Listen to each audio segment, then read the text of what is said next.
Good morning, good afternoon, good evening, and good day. Welcome to welcome to my Friday show, TGIF, and what's fall mean to me. Let's get started with it. It is plus 12. It's going up to, I didn't read it. It's going to be a hot day, and we're going to have a bit of an Indian summer this year. Sure seems that way anyway. But I wanted to explain to you all, fall is a different time of year for me. Fall is a time when I celebrate my family, which makes this year even more difficult because it's so difficult to see, hug, and feel your family, but you still need to celebrate them. And why? Why, do you say? First, I want to remind y'all, stick around little known facts, kind of gross and weird this morning. So stick around. And yeah, I'm kind of foggy. I'm having a tough morning, but I'm pushing through. I've recorded this 3 times already. I think this one's the charm. Cheers. I went out yesterday, and that was in my mind. Everything I saw was the changing of colors, was the smell in the air, the difference in our river. Our river is so clean and pristine and moving slowly now. All those things indicate fall for me. So I developed this wonderful little montage, and that's next. And then you come back and see me, and I'll tell you why fall is all about family for me. And then we'll get into the little known facts. So you come right back. Peace.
I enjoyed making that montage. I enjoyed the walk. I enjoyed the day yesterday.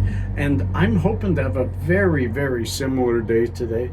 Today, Pasha comes here and he'll be staying with me till the 20th, and we're going to struggle through his beginning of school next week, where his teacher finally gets assigned and he starts learning what online learning will mean this year. But I did promise y'all, what the heck does fall mean to me? Why does it mean family to me? Well, most of you know I have 4 kids, 3 from my first wife that I raised on my own, a fourth child from my second wife, whom she is raising, but I'm helping as much as I possibly can. Y'all know Pasha. I also have 7 grandkids and 1 great grandchild. Out of all those people, only one of them has a birthday in the spring.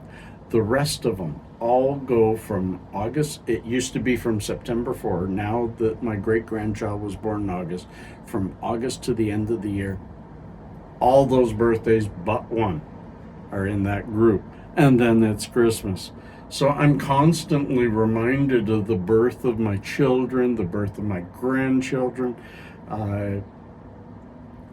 and touching base with them all, find out what they want. It's difficult to buy gifts for kids that you don't see on a regular basis, and now thanks to COVID, I don't see it all.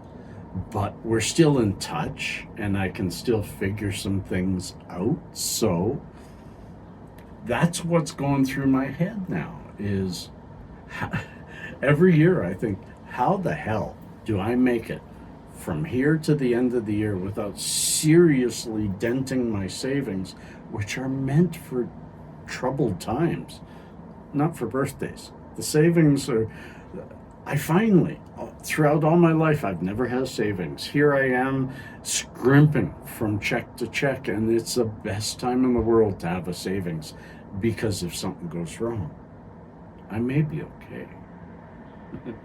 But then I'd have nothing left.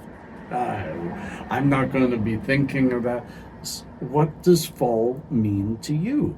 Does it hold a special meaning? Is it just the beginning of winter to y'all? Or is it this wonderful change, the sleeping of the earth, to bring on the winter and bring on the renewal that has to happen? Without death, you don't have life. Without life, you don't have death. It's the cycle. And I enjoy every part of it. I really, really do. I did promise y'all, this isn't a long talk, it's just a talk. And now it's time for...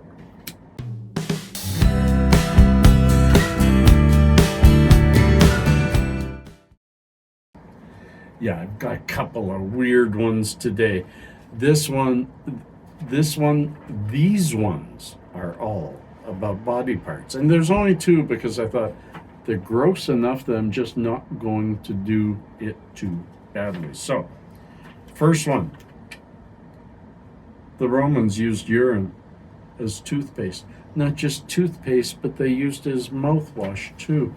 Yes, ancient Romans used to use both human and animal urine as mouthwash in order to whiten their teeth. The thing is, it works. It's just gross. Our urine contains ammonia, a compound of nitrogen and hydrogen that is capable of acting as a cleansing agent. So it worked. Just, but wait for this next one. Take a nice big sip. Yes. That looks weird, eh? Wealthy Europeans used to eat human body parts to cure disease. Okay, now, I got to read this one because it was too much to memorize, so stay with me on this. The question was not, should you eat human flesh, but what sort of flesh should you eat? The answer, at first, was Egyptian mummy, which was crumbled into tinctures to